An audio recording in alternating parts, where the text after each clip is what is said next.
The enduring image of Dr. Martin Luther King Jr. as a bastion of the civil rights movement and champion for social justice has been upheld by his family through the decades as they continue to dedicate themselves to a life of public service.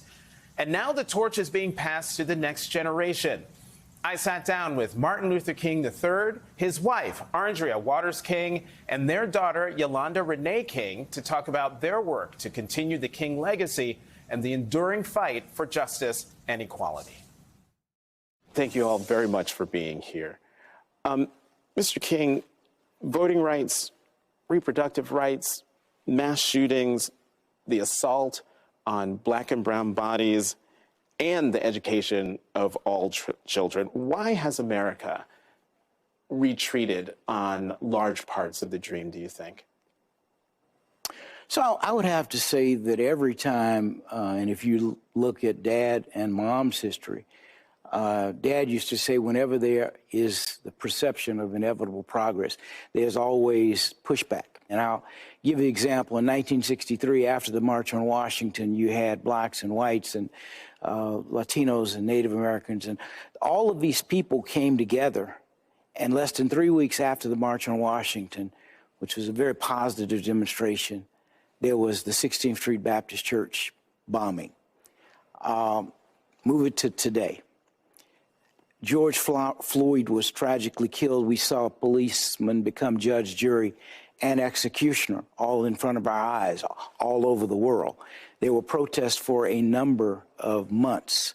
All in every state in the United States, we saw protests.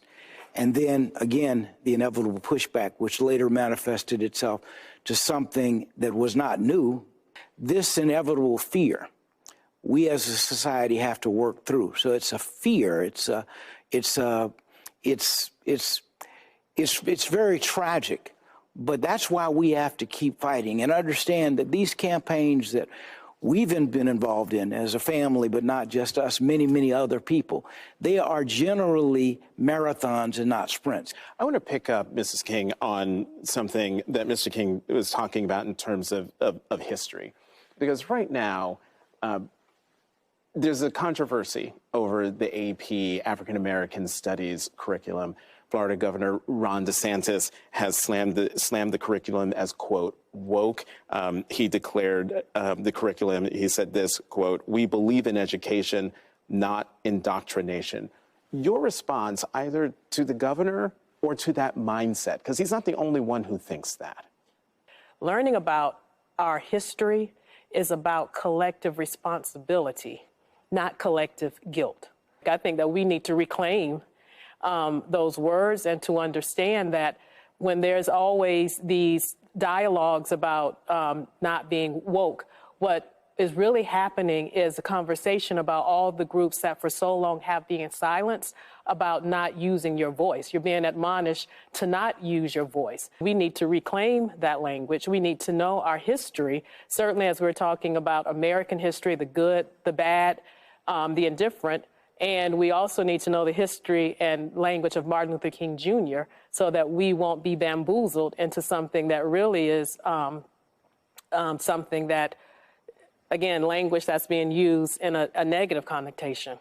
You know, Mr. King, what do you make of that? Because, I mean, you're Martin Luther King III. You are the son of someone who is revered among African Americans, but also revered in the country. How does it make you feel to hear politicians use or talk about your family and your contributions to this country's history in such a negative light? I think politicians have used it for their own purposes to act as if they identify, but they truly have not read enough or really do not understand who he was. Because if they did, either they wouldn't utilize his words or they would use them differently. And I on the one hand, it's wonderful that people are talking about him, but you must understand him, his message, and his orientation to use it correctly. It is being improperly used. I mean, it's ironic that in the state of Texas, the state of Texas took the portion of I Have a Dream, which really talked about his four little children being judged by, the content of their character and not the color of their skin. They took that one section to use to say you can't teach I Have a Dream, the essence of the true history. And history on its own should not be something we're afraid of. We should be charging in a positive way toward the truth, because it says, biblically, ye shall know the truth and the truth shall set you free.